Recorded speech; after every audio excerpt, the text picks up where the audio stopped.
Hi, I'm Dr. Baus with Integrated Health Solutions, and I'm here to talk to you today about pregnancy and chiropractic, specifically low back pain and pubic symphysis pain that occurs pretty commonly in pregnancy.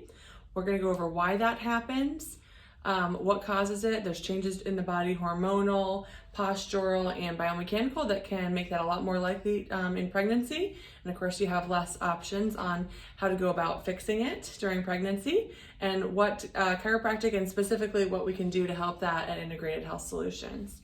So first we'll start off with hormonal because that is something that changes in the body to help you have your baby easier. There's a main hormone called relaxin that will relax the ligaments in the pelvis. That makes it easier to have the baby, but unfortunately costs us some stability. So the body tends to get that stability trying to get it from muscles, and that can give us really tight muscles. It can cause, shearing of the joints in the pelvis, on the back or on the front, and where the pubic symphysis is.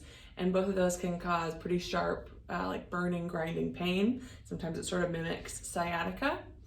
And what we need to do in that case is we work on strengthening the muscles to make those sort of like your crutch to stabilize the joints that have excessive motion due to the relaxin hormone.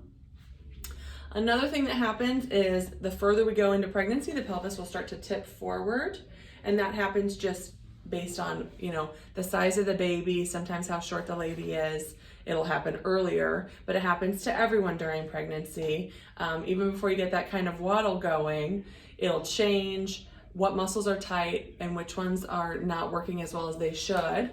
And it changes how your joints move because you're tipped forward. If you have a job where you sit all day, sometimes that'll even happen faster. And as we go throughout the pregnancy and, towards the end, sometimes people get a little bit more sedentary, and sitting will tend to make that a little bit worse as well. So the third thing that changes is both of those together, the hormonal changes and the posture changes, change how the joints move. So a lot of ladies will have trouble like standing on one leg. Some of the muscles just get weak that are responsible for controlling that.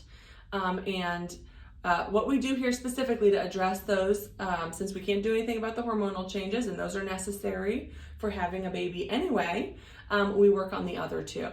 And how we work on the other two is we do adjustments, very light adjustments, usually in the mid-back, just to help get some mobility there. We tend to get a little stiff there.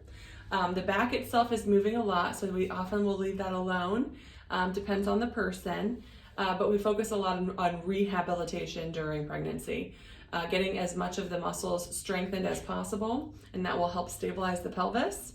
There's some muscles that will be worked on with dry needling or soft tissue work to relax them, that are some of the ones that cause pain, but typically we're working on strengthening.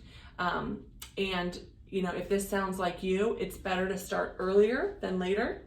Up to 60% of people have pain during one of their pregnancies at least, and it tends to be increasingly likely with successive pregnancies. And I've seen some ladies who even have had it after pregnancy. So just know that there are really good options, and at Integrated Health Solutions, we work on this all the time and have great success. In the coming weeks, we'll have some videos on exercises that you can do at home to help yourself if you're pregnant and starting to have some of those pains. Thank you.